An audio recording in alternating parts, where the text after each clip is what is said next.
¿Alguna vez comiste algo saludable, pero después te sentiste un poco culpable porque en redes sociales ya viste que alguien dijo que ese alimento era inflamatorio? Pues a mí sí me pasaba. ¿Y sabes qué es lo peor o lo más curioso?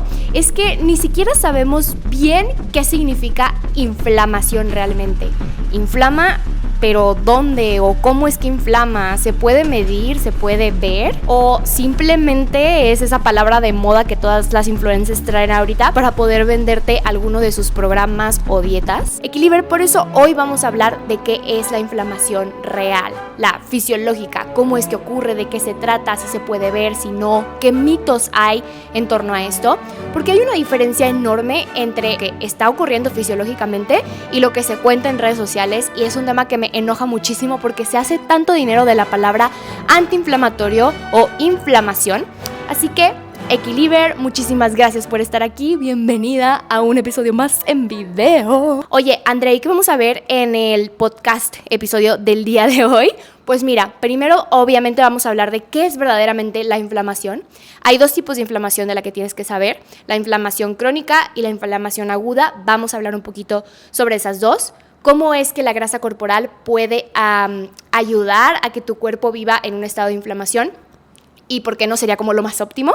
Vamos a hablar de los ultraprocesados y de los alimentos que inflaman, y al final te voy a dejar 4 de los mitos más importantes que giran en torno al tema de inflamación para que ya no caigas. Y mira, la verdad es que si yo tengo un propósito para ti en los próximos minutos, es que al final de este video tengas, como siempre, un ojo mucho más crítico para todo lo que ves en redes sociales, ¿ok? Entonces, pues nada, a comenzar. Siento que llegamos a un punto en el que todo inflama. Que los lácteos inflaman, que el azúcar inflama, que el gluten inflama, que la carne, que el estrés, respirar, parpadear, existir. No es cierto. Pero, y claro, cuando escuchas tantas veces que algo te inflama, es muy fácil empezar a sentir que tu cuerpo o está en peligro cada vez que comes, o a lo mejor no lo estás haciendo de la manera correcta, y tanta información confunde. Como si cada alimento fuera una amenaza. Como si necesitaras analizar absolutamente todo antes de llevártelo a la boca. Pero aquí está el problema. Muchas veces la palabra inflamación se usa más para asustarte y poder venderte algún programa o dieta que para explicarte. Porque sí, la inflamación definitivamente sí puede ser un problema en ciertos contextos, pero también es un proceso normal, es un proceso necesario, profundamente inteligente del cuerpo. No es algo que debas eliminar por completo. De hecho, sin inflamación tu cuerpo no podría repararse, defenderse ni adaptarse. Entonces, al final de este episodio, deseo con todo mi corazón que cuando escuches la palabra inflamación, se te venga a la mente otra cosa completamente diferente a la que tienes el día de hoy, ¿ok? Entonces, vámonos por partes. Primero lo primero, ¿qué es verdaderamente la inflamación? A ver, Equiliber, inflamación es básicamente un sistema de señalización del cuerpo. Podemos imaginarla como una alarma interna, no una alarma para decirte todo está perdido o si hay algo que está mal, no, sino una alarma que le avisa a tu sistema inmune, hey, aquí está pasando algo, hay que venir a revisar. Por ejemplo, si inhalas contaminación o humo de un coche, pueden entrar sustancias extrañas al cuerpo a través de los pulmones. Entonces, tu sistema inmune detecta que esto está pasando y activa señales para responder. Lo mismo puede pasar cuando te lesionas, por ejemplo. Si te enfermas o incluso si haces una sesión muy pesada de entrenamiento. Si Equiliber, hasta tu día intenso de pierna puede activar inflamación. Entrenar causa inflamación. Y no es porque tu cuerpo te odie o porque esté haciendo mal su chamba, para nada. Cuando entrenas fuerte, por ejemplo, especialmente cuando no estás acostumbrado a entrenar de esta manera o si metiste más intensidad de lo normal, se generan pequeñas microlesiones en el músculo. Y el cuerpo detecta ese daño y activa una respuesta para mandar células inmune a reparar el tejido. Lo mismo pasa, por ejemplo, si te tuerces un tobillo. Hay daño mecánico en la zona, el cuerpo prende la alarma y manda ayuda. Entonces, en esencia, la inflamación es el cuerpo diciendo: algo no está bien aquí, tenemos que hacer algo al respecto, necesito mandar recursos para reparar, defender y resolver. Y eso es buenísimo. Necesitamos inflamación para sanar heridas, para recuperarnos del entrenamiento, para defendernos de algún virus, para responder ante bacterias. y reparar el desgaste normal al día. Entonces, sin inflamación, tu cuerpo no podría hacer mantenimiento básico. Ahora, hay dos tipos de inflamación que debemos cubrir. La primera es la inflamación aguda, que vendría siendo como la alarma que necesitas a esta respuesta normal y de corto plazo. Eso se llama inflamación aguda. Aguda significa que aparece por un periodo limitado. Algo pasa, la inflamación sube, el cuerpo responde, el problema se resuelve y la inflamación otra vez vuelve a bajar. Como ya lo veíamos en los ejemplos, ¿no? Cuando te cortas, hay inflamación aguda. O te golpeas o te torces el tobillo, entonces puedes notar ese enrojecimiento, ese hinchazón, ese dolor, pero eso no significa que tu cuerpo esté fallando, significa que tu sistema inmune está llegando a esa zona a reparar. También puede pasar a nivel más general cuando estás luchando contra una infección, por ejemplo. Te puede doler el cuerpo, puedes sentir calor, cansancio o malestar, porque tu sistema inmune está trabajando más. Y sí, se siente incómodo, pero esa incomodidad tiene una razón de estar.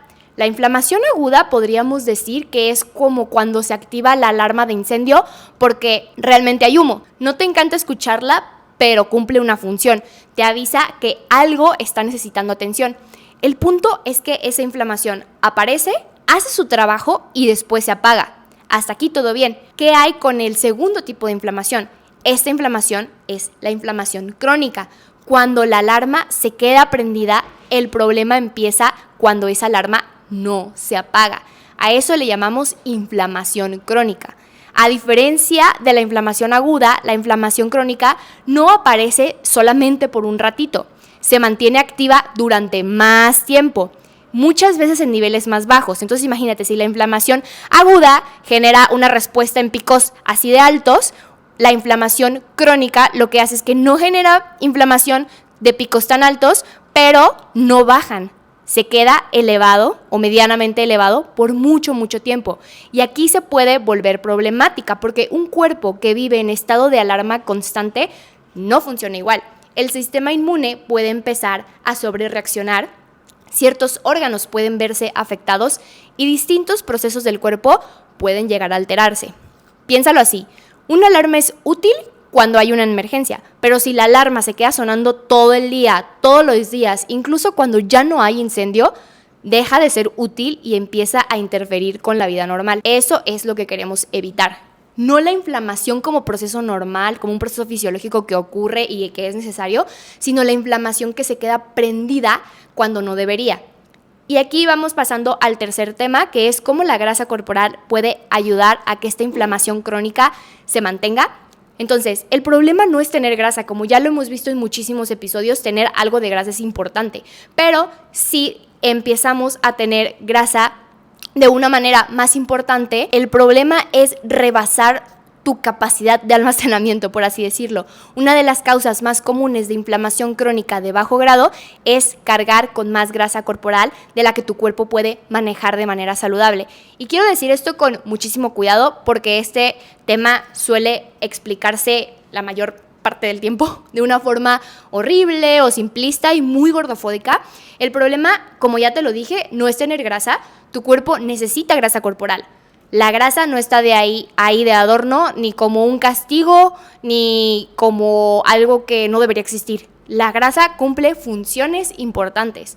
Almacena energía, participa en señales hormonales, protege tu cuerpo de golpes. Cada persona tiene una cantidad de grasa que puede cargar, por así decirlo, sin presentar problemas importantes de salud. Y ese rango, como te podrás imaginar, pues varía muchísimo entre personas. Aquí en Tu Sano Equilibrio nos gusta pensarlo como una bodega. Imagínate que tu cuerpo tiene un espacio de almacenamiento. Mientras que lo que guardes cabe en la bodega, todo está en orden. Puedes caminar, puedes ir a tu casa, puedes usar la cocina, puedes sentarte en tu sala y vivir tranquila.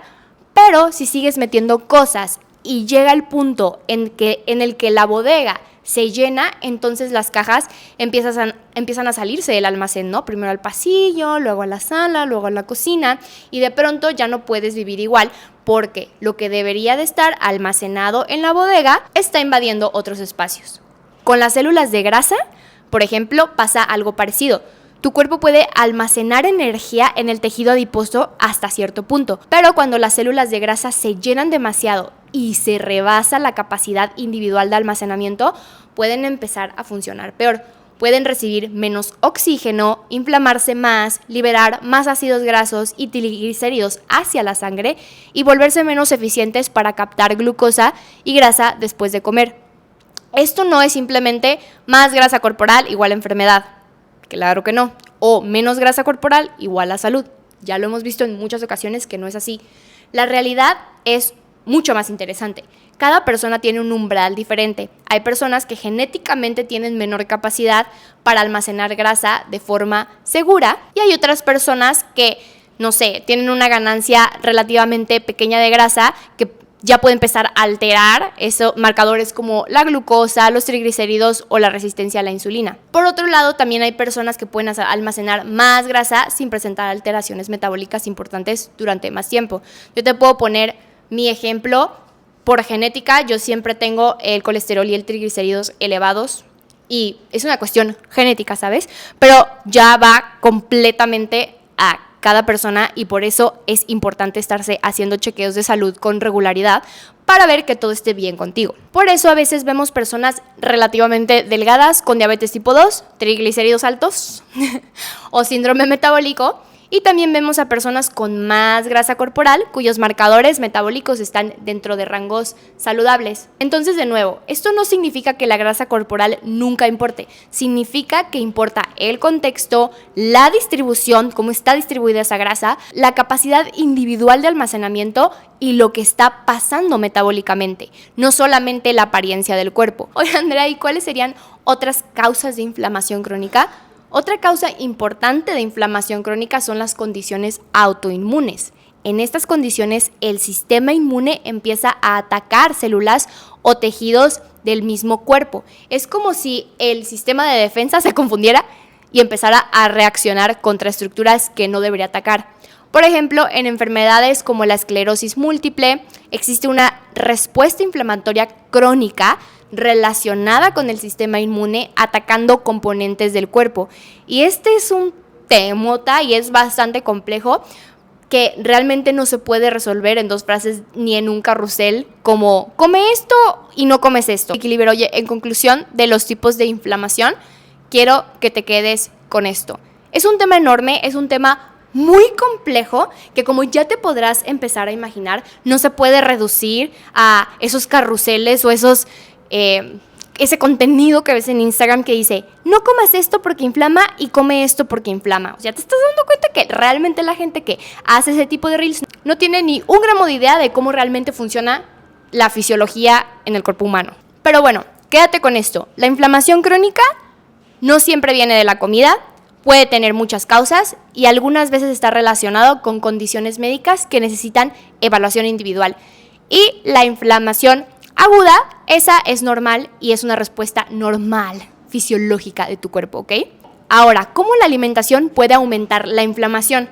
Ahora sí, vayamos a una pregunta que probablemente muchas personas tienen en la cabeza. ¿La comida puede inflamarte? La respuesta honesta es sí, pero no de la forma simplista en la que muchas veces la cuenta. La alimentación puede contribuir a la inflamación principalmente de dos formas. Una, favoreciendo un exceso de energía constante. Y dos, aportando pocos nutrientes, protectores o demasiados componentes que en exceso pueden aumentar ciertas respuestas inflamatorias. Uno de los factores más importantes es el consumo excesivo de calorías. Si comes una comida muy grande, muy por encima de lo que tu cuerpo necesita, en ese momento puede haber una respuesta inflamatoria temporal. No porque esa comida sea mala o específicamente por lo que comiste, sino porque estás metiendo mucha energía al sistema de golpe. Y si eso pasa de manera constante y te lleva a ganar más grasa corporal de la que tu cuerpo puede manejar saludablemente, ahí sí puede contribuir a inflamación crónica de bajo grado, como ya lo habíamos visto. Pero ojo, la inflamación no es una cosa fija que tienes o no tienes. En realidad es una cosa que sube y baja durante el día, durante la semana o incluso durante el mes. Depende de lo que comes, por supuesto, pero también va a depender de cuánto comes, cuánto duermes, cuánto te mueves, cuánto estrés traes cargando, cómo están tu ambiente hormonal, si estás enferma, si entrenaste fuerte, si estás recuperándote. La comida, por supuesto que importa, pero no vive sola en una isla, por así decirlo. Ahora hablemos un poquito sobre los antioxidantes, frutas y verduras y cómo no son magia, pero por supuesto que pueden ayudar. Otro factor importante es qué tan rica es tu alimentación en antioxidantes y micronutrientes. Y aquí entran las frutas, las verduras y otros alimentos vegetales. Frutos rojos, jitomate, brócoli, espinaca, zanahoria, verduras de hoja verde, frutos de distintos colores. Todos estos alimentos pueden aportar compuestos que pueden ayudar a reducir daño oxidativo y modular ciertas respuestas inflamatorias. Para entenderlo fácil, y como nos gusta aquí explicarlo en Tu Sano Equilibrio, cuando comes una comida muy alta en energía, especialmente si tiene mucha grasa o azúcar, puede aumentar la cantidad de glucosa, ácidos grasos circulando en sangre. Ese exceso de energía puede reaccionar con moléculas del cuerpo y dañarlas. Un ejemplo es la glicación, que ocurre cuando la glucosa se une a ciertas proteínas y puede alterar su estructura o función. Los antioxidantes pueden ayudar a reducir parte de este daño o estabilizar moléculas después de que ocurre. Además, algunos compuestos de frutas y verduras pueden ayudar a, por así decirlo, bajarle el volumen a ciertas señales inflamatorias. Pero aquí va la parte importante. Comer brócoli no convierte una dieta desastrosa, o sea, el conjunto de dieta que has estado llevando, en una obra maestra metabólica, ¿verdad? O sea, claro, por supuesto, va a ayudar. Siempre todo lo que puedas comer que sume micronutrientes y antioxidantes te va a ayudar, pero no es magia. Si constantemente estás comiendo mucho más de lo que necesitas, o sea, un exceso de caloría, duermes mal, vives con muchísimo estrés, casi no te mueves, eres muy sedentario y tu dieta es pobre en nutrientes, no podemos esperar que 3 hojas de espinaca hagan el trabajo de la hada madrina, ¿verdad? Aún así, una dieta rica en micronutrientes, fibra y antioxidantes sí puede ayudar a modular la inflamación, apoyar una mejor salud en general. No porque desinflame, sino porque le da al cuerpo herramientas reales para que funcione mejor. Ahora vayamos a hablar un poquito sobre los ultraprocesados. Este tema se presta muchísimo para los extremos. De un lado tienes el discurso de todo lo procesado es veneno y del otro lado tienes da igual mientras cuadres tus calorías y ya, puedes comer lo que tú quieras. Y como casi siempre, la vida real está como algo en medio. Los productos ultraprocesados pueden contribuir a más inflamación cuando ocupa una gran parte de la dieta, pero no necesariamente porque un ingrediente aislado sea malvado, sino porque muchos de estos productos suelen ser altos en calorías, en azúcar, en grasas saturadas, en sodio, en aditivos y probablemente también son bajos en fibra. Entonces, si una persona basa la mayor parte de su alimentación en productos muy densos en energía y pobres en nutrientes, es más probable que su patrón alimentario favorezca un ambiente más inflamatorio. Pero si comes alguno que otro ultraprocesado dentro de una dieta en general que cubre tus necesidades, tienes suficiente proteína, fibra, frutas, verduras, grasas saludables, vitaminas y minerales, probablemente no vaya a ser el fin del mundo. Entonces, como ya te podrás imaginar, el problema no es comerte unas papitas, el problema es que tu alimentación completa parezca patrocinada por la tiendita de la esquina. Entonces sí vamos a tener un problema, pero tampoco ni siquiera se puede reducir a lo que comes, como ya lo vimos. Cómo te estás moviendo, cómo estás durmiendo, cómo estás manejando tu estrés, ¿no? Entonces, la dosis, la frecuencia y el contexto importan muchísimo. Ahora sí, vayamos y pasemos a hablar de los mitos que te digo que son lo que es más escucha y ya estaba muy emocionada por llegar a esta parte. El mito número 1. La inflamación es lo mismo que hinchazón abdominal, o sea, distensión abdominal. No es inflamación y es a lo que se refieren todas las influencers en redes sociales, Equilibre. Mucha gente y se dice, ay, es que estoy inflamada. Eso es distensión abdominal, hinchazón abdominal. No es inflamación. Inflamación es otra cosa. No estás inflamada, no puedes saber si lo que comió te inflamó porque tendrías que hacerte estudios de sangre para saber cómo respondió tu sistema inmune ante ese alimento. Que de hecho, ahorita pasamos al siguiente mito que habla sobre específicamente esto, pero mi punto es, todo lo que ves en redes sociales de esta dieta antiinflamatoria, la influencer que lo subió, estoy segura que no tiene idea, que ni siquiera se está refiriendo al término correcto de inflamación que está buscando. Lo que esa persona está buscando es distensión abdominal. Hay alimentos que pueden causar distensión y todo va a depender del contexto individual de la persona. No hay alimentos que hinchen a todos en general. Hay alimentos que tienden a causar más, pero no significa que a todo mundo por igual los va a hinchar. Y cuando ellas dicen, mira mi dieta antiinflamatoria, siempre me da mucho coraje porque es como, luego también dicen como, es para la inflamación crónica. Y tú, la inflamación crónica de bajo grado, como ya lo vimos, es una condición seria de salud que probablemente muchas personas sufran y no se den cuenta porque es una enfermedad completamente silenciosa. Y cuando ella dice inflamación, o ellas dicen inflamación crónica, se están refiriendo a cuando tú te hinchas de manera crónica. Y a mí se me hace eso de que digo, wow, se me hace muy peligroso, pues. Y sobre todo porque sé que estas personas y estos influencers hacen mucho dinero con esto y también desinforman muchísimo. Entonces vayamos con el segundo mito. Cuando dicen que hay alimentos que son inflamatorios. Como tal, no puede haber alimentos que sean inflamatorios, por así decirlo, pero hay alimentos, como ya lo vimos, que pueden ayudar a que tú comas en un exceso de manera más fácil que otros. Entonces podría decirse que hay alimentos que pueden llegar a contribuir a una inflamación más fácil o a un estado de inflamación en tu cuerpo de una manera más fácil. Pero como tal, no hay un solo alimento que puedas decir, este alimento inflama. Y esto lo veo mucho con los lácteos. Este es un gran mito. Los lácteos no causan inflamación. Hay mucha evidencia que respalda que los lácteos no causan inflamación. No van y mueven los marcadores que nos pueden decir si está causando inflamación o no. Porque como te lo decía ya anteriormente, la inflamación no se ve, no se siente. Son marcadores que se alteran dentro de ti que solo podríamos saber con analíticas si realmente está causando inflamación o no. Y ya tenemos evidencia de calidad que los lácteos, por ejemplo, no inflaman, que es lo que veo que más atacan siempre es los lácteos son proinflamatorios y la realidad es que no lo son. Y como ya lo vimos, realmente no puedes aislar un alimento y decir es completamente inflamatorio porque también tenemos que ver cómo se mueve la persona, cómo descansa, o sea, es algo tan complicado de saber que no podemos catalogar como alimentos que inflaman, ¿ok? Pero esto es muy importante que lo entiendas porque sí creo que ahí es donde más vemos los errores, ¿no? Alimentos inflamatorios y alimentos que deberías evitar, ¿no? Por ejemplo. Entonces, esto es un mito, por favor no lo creas.